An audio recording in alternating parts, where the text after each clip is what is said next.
الرجیم بسم اللہ الرحمن الرحیم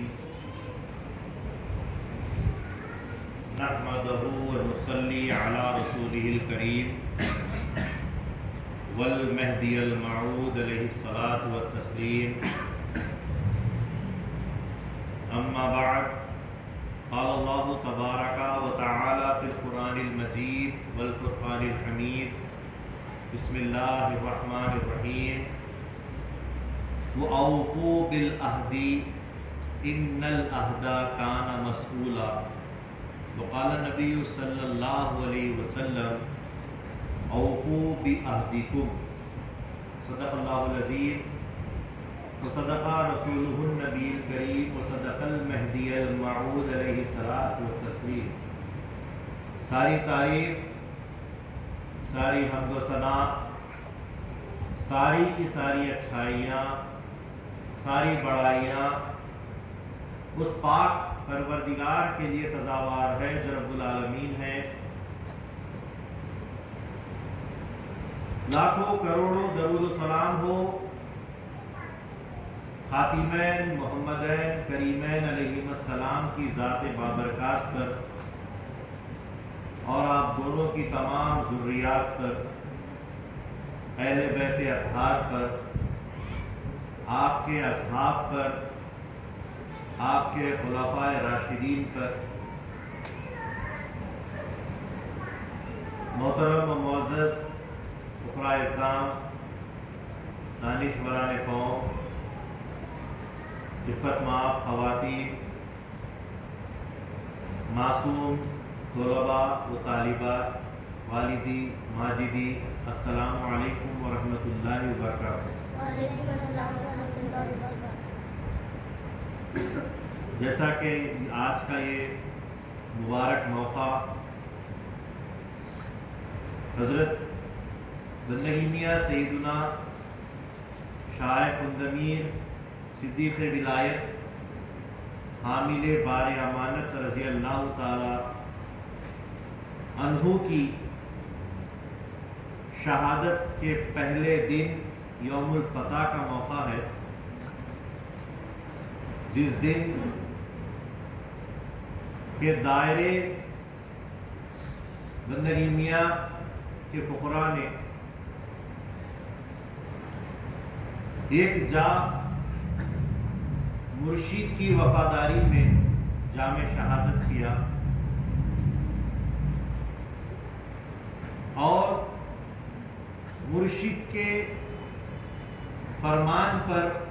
اس عہد پر اپنی جان کی آہوتی دے دی، پر وعدہ وفا کیا۔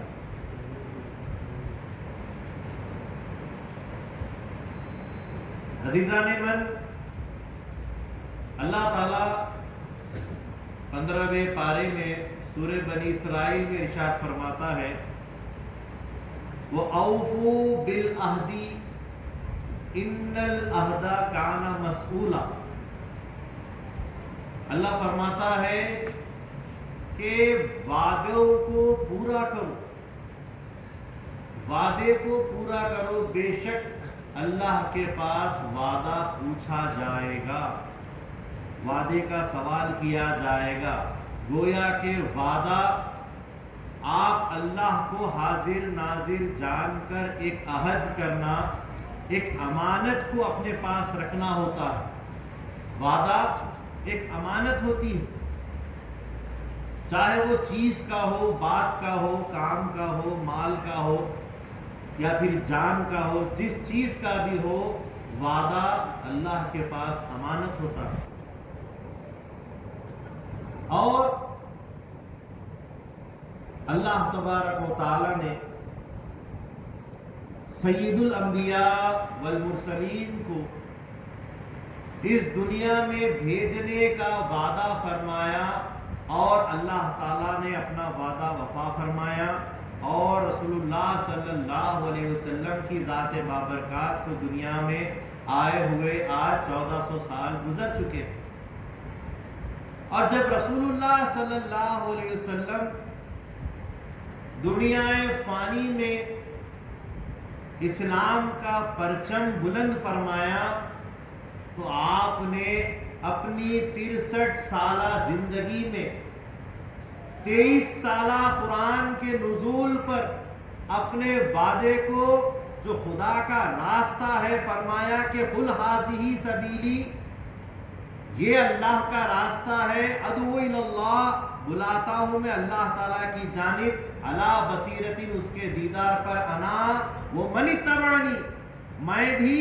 اور وہ بھی جو میرے بعد آئے گا۔ اللہ تعالیٰ نے رسول اللہ کی ذات سے، ان کی زبان سے ایک اور آنے والی ذات کا وعدہ فرمایا۔ حضور کے تعلق سے تعلیم اور تبلیغ اسلام کا وعدہ کرتے ہوئے بتایا کہ یہ میرا راستہ ہے جو خدا کے دیدار پر ہے، اور میں تم کو بلاتا ہوں اللہ کے دیدار پر، اس راستے پر، اور وہ بھی بلائے گا جو میرے بعد آئے گا۔ اور پھر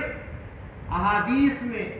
رسول اللہ صلی اللہ علیہ وسلم کے کئی ایک فرانین، کم و بیش 300 احادیث میں مہدی موعود علیہ السلام کا تذکرہ کرتے ہوئے رسول اللہ صلی اللہ علیہ وسلم نے فرمایا لو لم یبقا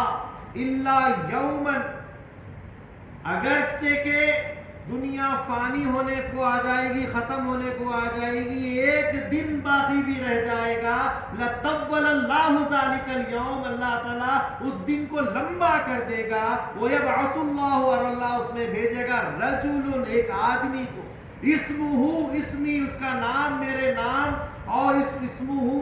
والدی، اسم والدی، اور ان کے والد کا نام میرے والد کا نام ہوگا، یملأ الارض قسطا وعدلا کما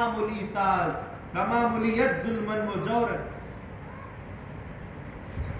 عدل و انصاف سے زمین کو وہ بھر دیں گے جیسا کہ ظلم اور ستم سے زمین بھری ہوگی۔ مہدی موعود علیہ السلام، ہم نے مہدی کو، نام تو مہدی موعود علیہ السلام کا محمد ہے، لیکن ہم نے مہدی موعود علیہ السلام بولنا سیکھا ہے، کیونکہ موعود کا مطلب ہوتا ہے جس کا وعدہ کیا گیا۔ اللہ کے رسول صلی اللہ علیہ وسلم نے جن کا وعدہ کیا، قرآن میں اللہ نے جن کا وعدہ کیا، اور اسی موعود کو، مہدی موعود کو دنیا میں آنا لازم و ملزوم ہو گئے، اور وہ آئیں گے اور اللہ تعالیٰ کی طرف لوگوں کو بلائیں گے، اللہ کا دیدار کروائیں گے۔ بہرحال رسول اللہ صلی اللہ علیہ وسلم نے اللہ کے فرمان پر اپنا وعدہ کیا، اور ایک موعودہ شخصیت کا بھی تذکرہ کیا کہ 10ویں صدی پر مہدی موعود آئیں گے، اور ان کے ہاتھ پر بیعت کرنا، اگرچہ کہ تم کو برف کی پہاڑیوں سے بھی رینگ کر جانا پڑے تو جانا، ان کے ہاتھ پر بیعت کرنا۔ اور 10ویں صدی کے اوائل میں 901 ہجری میں امامنا مہدی موعود علیہ السلام کی تشریف آوری مکہ میں ہوئی۔ آپ نے اپنا پہلا دعویٰ وہاں فرمایا، اور اس کے بعد دوسرا دعویٰ 903 ہجری میں احمد آباد کے اندر تاج کا سالار کی مسجد میں کیا، اور پھر دعویٰ موقت آپ نے بڑھلی میں ہرنی کے پیڑ کے نیچے پٹن سے کچھ دوری کے اوپر، وہاں پر آپ نے پھر دعویٰ موقت بھی فرمایا 905 ہجری میں۔ اور اس طرح سے آپ نے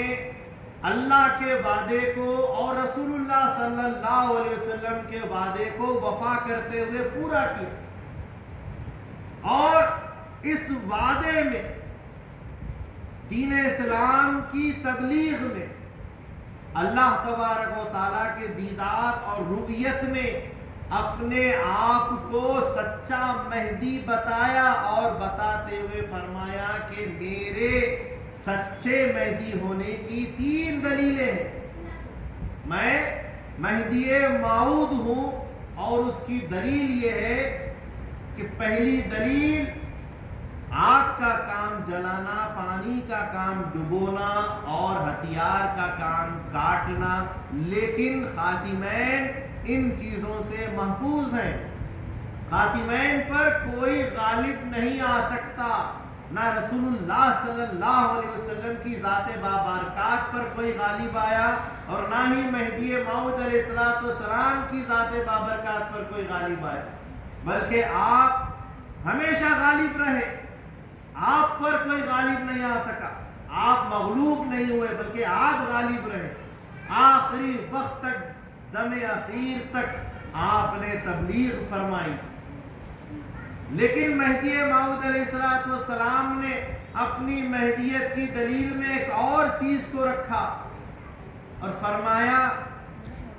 کہ اگر بندہ سچا مہدی موعود ہے تو بندے کے وصال کے ساتھ بندے کے جسم کو تجہیز و تکفین کیا جائے، تیار کیا جائے، کفن پہنایا جائے، اور تدفین کے وقت، دفن کرتے وقت جب قبر میں رکھا جائے تو دیکھنا بندے کا جسم ہے یا نہیں، سب کو بتانا بندہ موجود رہے گا، اور پھر غلاف کر دینا، اور جو ہی کپڑے کا غلاف کرنا دوبارہ کھول کر دیکھنا، اگر بندے کا جسم کیا، اگر ایک بال بھی موجود ہو تو سمجھنا کہ بندے نے اپنی ذات پر ظلم کیا اور بندہ مہدی موعود نہ تھا۔ اور ساتھ ساتھ آپ نے پھر اپنی مہدیت کی تیسری دلیل فرمایا کہ بندے کے وفات کے 20 سال بعد بندے ہی کے گروہ کے ایک دائرے پر ایک بہت بڑا لشکر جنگ کے لیے آمادہ ہوگا، اور جنگ ہوگی، اور جنگ کے نتائج یہ ہوں گے کہ پہلے دن کی جنگ میں فقراء، دائرے کے جو فقراء ہوں گے ان کی اللہ تبارک و تعالی جیت کرے گا، ان کی فتح ہوگی، اور اگلے دن کی جنگ میں تمام کے تمام وہ فقراء شہید ہوں گے، اور جو ان کے شہداء کا جو سالار ہوگا، جو ان کا جو سو سردار ہوگا، وہ حضرت بندگی میاں سید خندمیر ہوں گے۔ فرمایا کہ ان کے جسم کے 3 ٹکڑے کیے جائیں گے، جسم کے 3 حصے کیے جائیں گے، اور زمین کے 3 الگ الگ حصوں میں تدفین کی جائے گی۔ اگر اتنا سب ہوگا تو سمجھنا کہ بندہ مہدی موعود حق ہوگا۔ لوگوں نے دنیا میں آپ کے اوپر کئی ایک بار آزمائشیں کی، آپ کے جسم پر وار کیا، پانی نے آپ کو نہیں ڈبویا، یہ بھی دیکھا، آگ نے آپ کو کیا آپ کے جسم کے کپڑوں کو تک نہیں جلایا، یہ بھی دیکھا، اور ساتھ ساتھ یہ بھی دیکھا کہ آخری وقت میں جب کہ آپ کے جسم اطہر کو سپرد خاک کرنے کا جب معاملہ آیا تو اس وقت اپنے بھی اور اغیار بھی سارے جمع ہو گئے کہ اب وہ منظر ہے کہ مہدی موعود کی دوسری حجت پوری ہوگی، دوسری دلیل مہدی پوری ہوگی، اور سب نے دیکھا کہ ذات آپ کی نور علی نور، نور نور میں مل گئی، کچھ باقی نہ تھا،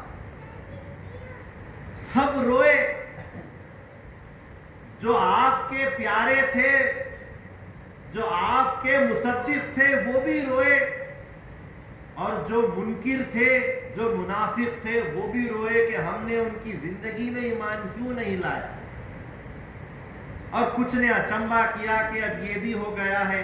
اب وہ بھی دیکھتے ہیں کہ 20 سال بعد گروہ مہدویہ کے ایک دائرے پر ایک لشکر آئے گا، پہلے دن جیت ہوگی، دوسرے دن شہادت نصیب ہوگی، وہ بھی دیکھتے ہیں۔ اور اس دیکھنے کو بندگی میاں سیدنا شاہ خدمی رضی اللہ تعالیٰ عنہ کی ذات اب موعود کے اس تیسری دلیل کے واسطے موجود ہو گئی، ان کی ذات اب ان کی حجت کے وعدے کے اوپر آ گئی کہ مہدی موعود علیہ السلام کی حجت کو پورا کرنا، یعنی کہ اس جنگ کو پورا کرنا، اس جنگ کے وعدے کو پورا کرنا ضروری ہو گیا۔ اور قرآن کہتا ہے کہ اپنے وعدوں کو پورا کرو، رسول اللہ صلی اللہ علیہ وسلم بھی فرماتے ہیں اوفو بعہدکم، اپنے وعدوں کو پورا کیا کرو، کیونکہ وعدہ امانت ہوتا ہے۔ اور امانت کی جب بات ہو رہی ہے تو امامنا مہدی موعود علیہ السلام سے جب پہلی بار پٹن میں ملاقات بندگی میاں کی ہوئی، نظر سے نظر ملی، اور اسی وقت اللہ تعالیٰ کا دیدار ہو گیا۔ نماز عصر میں جماعت میں بندگی میاں شریک ہوئے، جو ہی نماز شروع ہوئی بندگی میاں نے محسوس کیا کہ ان کے کاندھوں پر ان کا سر موجود نہیں ہے، گویا کہ سر جسم سے، تن سے جدا کر دیا گیا ہے، بارگاہ یزدی میں وہ سر پیش کر دیا گیا۔ اللہ تعالیٰ نے کلام کیا، اے سید خندمیر، تم کو ہم نے اپنے دیدار سے مشرف کیا ہے، اپنا دیدار خاص فرمایا ہے، لاؤ ہمارے دربار میں اس کے بدلے کیا تحفہ لائے ہیں، لاؤ۔ کہا کہ بندے کے پاس کوئی جاگیر نہیں، کوئی اولاد نہیں، کچھ زر و سامان نہیں، بس ایک سر ہے جو تیرے دربار میں پیش کرتا ہو، اور اگر اس سر کی جگہ 100 سر بھی ہوتے تو وہ بھی تیرے دربار میں پیش کرتا۔ اللہ تعالیٰ نے جواباً فرمایا کہ ہم نے تمہارے سر کی ہی خواہش رکھی تھی، اور تمہارے سر کے ہی ہم خواہش مند تھے، اور تمہارا سر ہی ہم نے اپنے تمہارے دیے ہوئے تحفے میں قبول کیا۔ تحفہ قبول کر لیا گیا، جس تحفے کے تعلق سے سورہ احزاب میں اللہ تعالیٰ نے فرمایا اِنَّا عَرَضْنَا الْأَمَانَةَ، امانت وعدہ ہوتا ہے، وعدہ امانت ہوتی ہے۔ اِنَّا عَرَضْنَا الْأَمَانَةَ عَلَى السَّمَاوَاتِ وَالْأَرْضِ وَالْجِبَالِ، ہم نے اپنی امانت کو بارے ولایت مصطفیٰ کی اس امانت کو ہم نے آسمانوں پر پیش کیا۔ عرضنا الامانۃ علی السماوات، ہم نے اپنی امانت کو آسمانوں پر پیش کیا، آسمانوں نے امانت کو اٹھانے سے انکار کر دیا۔ والارض، زمین پر پیش کیا، زمین نے بھی انکار کر دیا۔ والجبال، پہاڑوں پر پیش کیا، پہاڑوں نے بھی انکار کر دیا۔ فَأَبَيْنَا أَن يَحْمِلْنَهَا، انہوں نے سب نے انکار کر دیا اس کو اٹھانے کے لیے۔ وَأَشْفَقْنَا مِنْهَا، ہم نے ان سے ہٹا لیا۔ وَحَمَلَهَا الْإِنسَانُ، پھر ایک انسان نے اس امانت کو اٹھا لیا۔ إِنَّهُ كَانَ ظَلُومًا جَهُولًا، بے شک وہ اپنے آنے والے وقت سے بے خبر تھا، اور اپنے آپ پر اس نے ظلم کیا۔ مہدی موعود علیہ السلام فرماتے ہیں جس نے بھی بار امانت کے بار کو اٹھایا ہے، اس کے جسم کے اللہ تبارک و تعالیٰ نے ٹکڑے کیے ہیں، جسم کے حصے کیے ہیں، گویا کہ اس بار کو اٹھانا اپنے آپ پر ظلم کرنا ہے، شہادت کا جام پینا ہے۔ اور قرآن کہتا ہے، اللہ تعالیٰ کا فرمان ہوتا ہے، سورہ نساء میں ہے، اللہ تعالیٰ نے فرمایا کہ بے شک جو ہمارے راہ میں مارے جاتے ہیں، بے شک جو ہماری راہ میں اللہ تبارک و تعالیٰ کے پیارے ہو جاتے ہیں تو ان کے لیے اللہ تبارک و تعالیٰ جنتیں رکھتا ہے۔ خود رسول اللہ صلی اللہ علیہ وسلم فرماتے ہیں کہ تلواروں کے سائے میں جب تم جاتے ہو تو جنت کے دروازے تمہارے لیے کھولے جاتے ہیں۔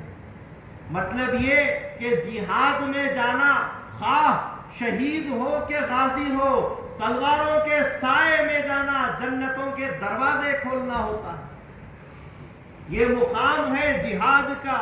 یہ مقام ہے شہادت کا، یہ مقام ہے غازی ہونے کا۔ لہذا جبکہ مہدی موعود علیہ السلام نے یہ فرمایا تو فرمایا کہ اس آیت کی تفسیر یہ ہے کہ آسمانوں سے مراد انبیاء مرسلین تھے،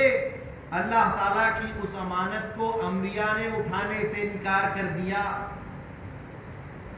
زمین سے مراد تمام اولیاء اللہ تھے، انہوں نے اٹھانے سے انکار کر دیا۔ پہاڑوں سے مراد علماء کرام تھے، انہوں نے اٹھانے سے انکار کر دیا۔ مہدی موعود علیہ السلام نے فرمایا کہ پھر ایک انسان نے اس امانت کو اٹھایا اور فرمایا کہ تمام انبیاء، اولیاء، علماء نے امانت کو دیکھا، امانت کے بار کو دیکھا، اس بار کی سختی کو دیکھا، اس سختی کی آزمائشوں کو دیکھا، اس سختی میں اس ہونے والے جسم پر اپنے آپ پر ظلم کو دیکھا۔ اسی لیے اس بار کو سب نے وزن جان کر، مشکل جان کر سب نے انکار کیا، سر جھکایا، لیکن اس ایک انسان نے امانت رکھنے والے ذات کی طرف نظر کی، اللہ کی طرف نظر کی کہ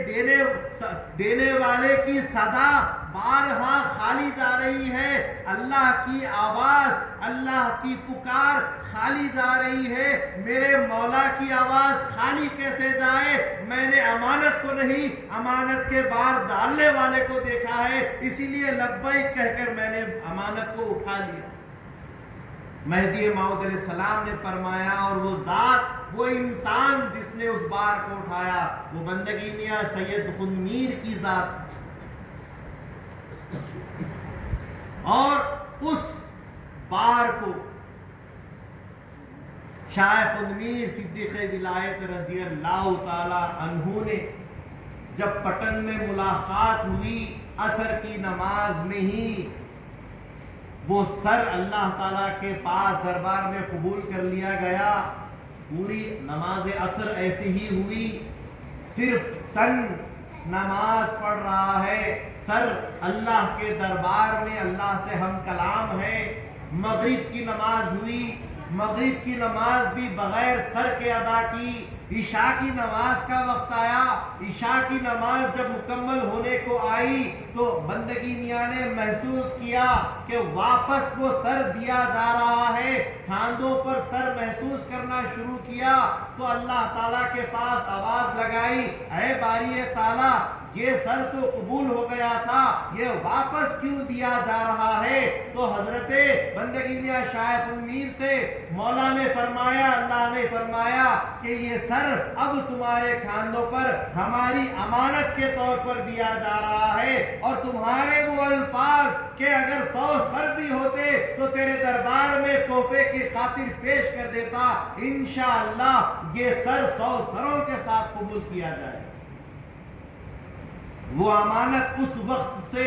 آپ کے کھانوں پر رکھ دی گئی، اور مہدی موعود علیہ السلام نے فرمایا یہ امانت، یہ بار ولایت مصطفیٰ کا بار ہے کہ رسول اللہ صلی اللہ علیہ وسلم کی وہ ولایت ہے جس کا بار ہے، اور ہم نے اپنی ولایت کا بار اپنے کھانوں سے تمہارے کھانوں پر اتارا،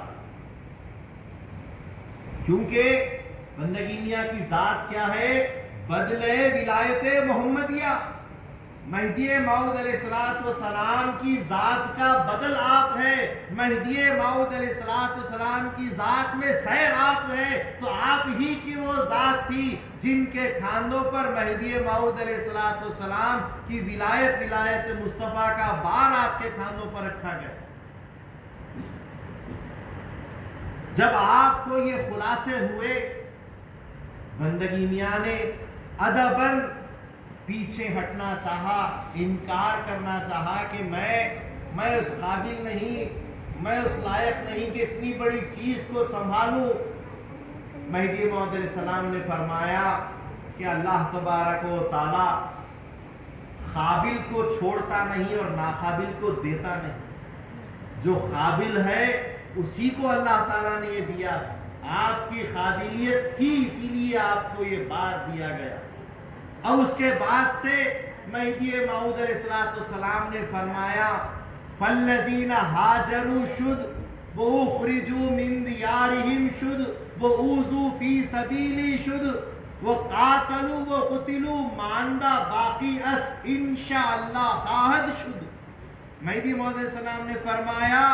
کہ اللہ کی راہ میں ہجرت کرنا یہ ہم سے وعدہ ہو گیا. وہ اخرجوا من دیارہم گھروں سے نکالا جانا یہ وعدہ بھی ہم سے پورا ہو گیا. وہ اوذوا فی سبیلی خدا کی راہ میں تکلیفوں کو سہنا یہ بھی ہم سے وعدہ پورا ہو گیا. وہ قاتلو و قتلو اب قاتل یعنی قتل کرنا اور قتل ہونا ماندہ باقی است اب یہ وعدہ باقی ہے. انشاءاللہ خواہد شد یہ اللہ کے فضل و کرم سے اللہ کی مرضی پر جب وقت آئے گا یہ وعدہ بھی پورا ہو جائے. اس وقت سے بندگی میاں شیخ الامیر صدیق ولایت رضی اللہ تعالیٰ عنہ جو ہمیشہ اللہ تعالیٰ کے دیدار میں سرشار رہتے تھے, اللہ کے دیدار میں ہر نماز میں ہر ذکر کے لمحے لمحے میں محو رہتے تھے, لیکن اس کے باوجود تڑپ جاری ہے, اس کے باوجود مچل رہے ہیں, اس کے باوجود بے چینیاں ہے. لوگوں نے کہا کہ سب سے بڑی نعمت عظمیٰ اللہ کا دیدار ہے وہ مل گئی ہے, پھر بھی یہ تڑپ آپ کے اندر کیوں ہے؟ تو بندگی میاں نے کہا جب تک کہ بندے کا خون اور بندے کا سر جب تک کہ جو سو کھاندوں سے ہٹایا نہیں جائے گا, جب تک کہ بندے کا خون جسم سے بہایا نہیں جائے گا, اس وقت تک مہدی کا نام گلی گلی کوچے کوچے شہر شہر نہیں ہوگا اور مہدی موعود علیہ السلام کی حجت پوری نہیں ہوگی. اس حجت کو پوری کرنے کے خاطر ہی یہ بے چینی اور یہ اضطرار ہے. بندگی میاں شیخ الامیر رضی اللہ تعالیٰ عنہ مہدی موعود علیہ السلام کے وصال کے 10 دن کے بعد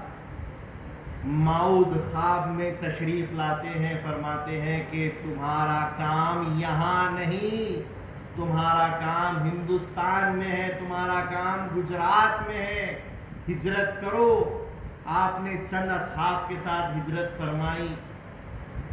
اور ہجرت کرتے کرتے کرتے کئی ایک مقامات پر گجرات اور ہندوستان کے کئی ایک مقامات پر روایت میں آتا ہے کہ ان 20 سالوں میں آپ نے 25 مقامات پر ہجرت کی. 25 مقامات سے آپ کو اخراج کیا گیا, آپ کو ہٹایا گیا, مجبور کیا گیا. اور ان 20 سالوں میں بندگی میاں شیخ الامیر رضی اللہ تعالیٰ عنہ نے ہر قسم کی اذیتیں سہی, کئی صعوبتوں کو برداشت کیا, فقر و فاقوں سے فقراء نے اپنے جانوں کی آہوتی اللہ کے دربار میں دی, یہاں تک کہ جب آخری وقت شہادت کا نزدیک آ گیا, جب آپ کھامبیل میں تھے اور ایسے وقت میں چاپانیر کے ملاؤں نے آپ کے واض و بیان اور دبدبے کو دیکھتے ہوئے محمود بیگڑے کے بیٹے مظفر کو اکسانا اور برگلانا شروع کیا کہ دیکھیے بارہا ہم سید خندمیر رضی اللہ تعالی عنہ کو بار بار ہم ان کو اخراج کرنا چاہتے ہیں, لیکن اب وہ جانا نہیں چاہتے ہیں, اب ان کو جگہ سے کام ہے, اب ان کو زمین سے کام ہے, اب ان کے یہاں ان کے ارادت مند ان کے مرید بڑھتے جا رہے ہیں. اور آپ اندازہ لگائیے کہ ان کی مریدین کی تعداد اب ان کے دائرے کے حد تک محدود نہیں رہی, بلکہ پورے شہر گجرات میں سارے مہدوی ان سے رابطے میں آ رہے ہیں, مہدویوں کی تعداد بڑھتے جا رہی ہے. یہاں تک کہ اے بادشاہ آپ کی حکومت میں, آپ کے دربار میں, آپ کے وزیروں میں بھی مہدویوں کا شمول ہو چکا, یہاں تک مہدوی پہنچ گئے ہیں. قریب ہے کہ وہ اپنی سلطنت کا اعلان کر دے اور آپ کی سلطنت کو ڈھا ڈالے اور آپ کی سلطنت کو ختم کر دے. وہ اب جاگیر اور سلطنت اور حکومت کے خواہش مند ہو چکے ہیں, جبکہ ابتدا تاخیر بندگی میاں وہ فقراء جو بھی ہیں سب اللہ تبارک و تعالیٰ کے طالب رہے, صرف اور صرف اللہ کی طلب میں ان کی جو سو زندگیاں گزر رہی ہیں. شہروں سے دور بیابانوں میں، صحراؤں میں، جنگلوں میں آپ نے جھوپڑے باندھ کر اللہ کی بندگی کی ہے. جہاں ندی مل جاتی، کوئی تالاب مل جاتا، وہاں جھوپڑی باندھ لیتے. جہاں جنگل میں شہر سے دوری پر کوئی جگہ مل جاتی، وہاں دائرے باندھ لیتے. لیکن شہروں سے، دنیا سے، پیسے سے، سلطنت سے، حکومت سے، عہدوں سے کبھی آپ نے محبت نہیں کی. لیکن جو دشمن تھے، جو دین کے دشمن تھے اور اپنے آپ کو دین کے عالم کہہ رہے تھے، ان علماء کو خوف ہوا کہ اگر یہاں پر سید خود میر کا رہنا اور زیادہ ہو جائے گا تو بادشاہ بھی مہدوی بن جائے گا، اور جو کچھ کہ ہم نے پیسہ جاگیریں کمائی ہے وہ سارا ہمارے ہاتھوں سے چھین لیا جائے گا. کیونکہ بندگی میاں شاہ خود میر رضی اللہ تعالیٰ عنہ کا شیبہ مہدی موعود علیہ السلام کا اسوہ تھا. کیا تھا کہ جب کبھی جو آ جائے فوراً مصدق ہوئے اور ترک دنیا کر لی. ایک مرتبہ کا ذکر ہے کہ بندگی میاں شاہ خود میر رضی اللہ تعالیٰ عنہ حج کو جا رہے تھے، اور حج کے سفر میں ایک بالکل نامعلوم اجنبی شخص آپ سے ملاقات کرتا ہے. صرف آپ کی ذات کو دیکھ کر کہتا ہے کہ خدا والے ہو تو آپ جیسے ہو، اور دیکھ کر تصدیق کرتا ہے اور فوراً تصدیق کے ساتھ ترک دنیا. یعنی کہ ایک آدمی اجنبی تنہا آپ کے سفر میں آپ کو ملا ہے، اور تصدیق کے ساتھ صرف دیکھ کر، بات سن کر نہیں، بیان سن کر نہیں، مہدویت کی تعلیمات جان کر نہیں، صرف دیکھ کر آپ کی تصدیق کے ساتھ ترک دنیا کی ہے. تو تعلیمات کے بعد تو ترک دنیا کتنی اعلیٰ کرتے تھے. تو فقراء کا نظام تھا، دائرے کا اصول تھا، جو آتا فوراً تصدیق کے ساتھ ترک دنیا کر لیتا. جب دنیا چھوٹ جاتی، دنیا کی محبت چھوٹ جاتی، تو ان علماء کا کتنا نقصان ہو جاتا. لہذا ملا ناریہ، ملا حمید، ملا کبیر، ایسے تمام ملاؤں نے 44 علماء کی جماعت کی اجتماع کی، اور اس کے اندر فتاوے جاری کیے کہ مہدویوں کو مارنا بڑا ثواب ہے. ایک مہدوی کو مارنا 7 حج کے برابر ہے. کسی مہدوی کو بوریے میں لپیٹ کر کانٹوں کی باڑ میں جلا دینا کتنا بڑا ثواب ہے. ایک مہدوی کے پیشانی پر پنجے کا داغ دینا کتنا بڑا ثواب ہے. بہرحال مہدویوں کو پریشان کیا گیا، بے مقصد معصوم مہدویوں کو جو سو ستایا گیا، ان کی عزتوں سے کھیلا گیا، عزت نفس کو مجروح کیا گیا. بازاروں میں، گھروں میں، ہر جا مہدوی جو سو ذلیل کیے گئے، ان کو رسوا کیا گیا. لیکن وہ ساری رسوائی ہر مہدوی کو قبول ہوئی. یہاں تک کہ ایک بار احمد آباد کے شہر میں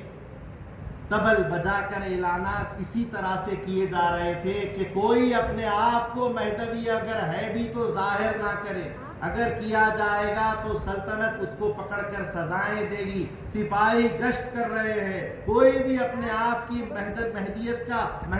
کا اظہار نہ کرے، اگر ہے بھی تو خاموش رہے. لیکن ایسے میں میاں کبیر محمد جو بزرگ تھے، انہوں نے فوراً آ کر تمام بازار میں اپنے آپ کو مہدوی کہنا شروع کیا. تو ان کو پکڑا گیا، خوب مارا گیا. اتنے میں ان کو مارتا ہوا دیکھ کر 2 نوجوان جو رنگریز تھے، چیپے سے تعلق رکھتے تھے، وہ 2 نوجوان جو رنگریز، ایک صابن بیچتے تھے، ایک رنگ بیچتے تھے، احمد آباد کی چیپوں کی گلیوں میں رہتے تھے، وہ 2 نوجوان بچے مہدوی تھے. ایک بیوہ کے 2 سہارا تھے، ایک کا نام میاں اسماعیل، ایک کا نام میاں کبیر. تو وہ دونوں بچے مہدی موعود علیہ السلام کی حقانیت اور ان کی مہدویت کی خاطر، اپنے ایمان اور اپنی تصدیق کے خاطر اپنی دکانوں سے باہر نکل کر آئے اور اعلانات کرنے لگے کہ ہم مہدوی ہیں. ان المہدی الموعود،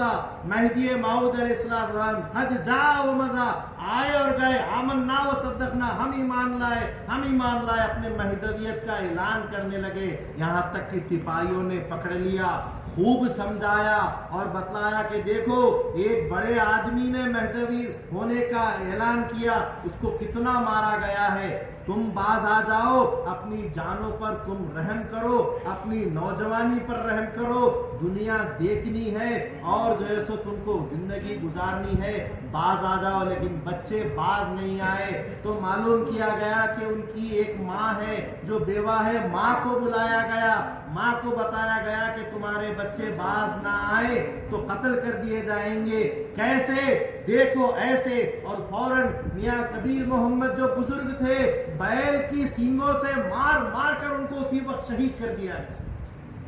اسی وقت شہید کر دیا گیا. اور یہ منظر ان بچوں کو, جوانوں کو دکھایا گیا کہ مہدی کے نام پر اگر آواز کرو گے تو اس طریقے سے قتل کر دیے جاؤ گے, شہید کر دیے جاؤ گے. بچوں نے دیکھا, بچوں کی ماں نے دیکھا, ماں نے بچوں کو بلایا اور ان کو آخری سیکھ دی, ان کو تلقین کیا, ان سے وعدہ لیا کہ مہدی موعود کے نام پر مرتے ہو مر جاؤ, اگر نہیں مرو گے, اپنے ایمان سے انحراف کرو گے تو میں تم کو اپنا دودھ نہ بخشوں گی. اسی وقت بچے اور تیار ہو گئے اور نعرے بازی شروع ہوئی. بچوں کو پکڑ لیا گیا,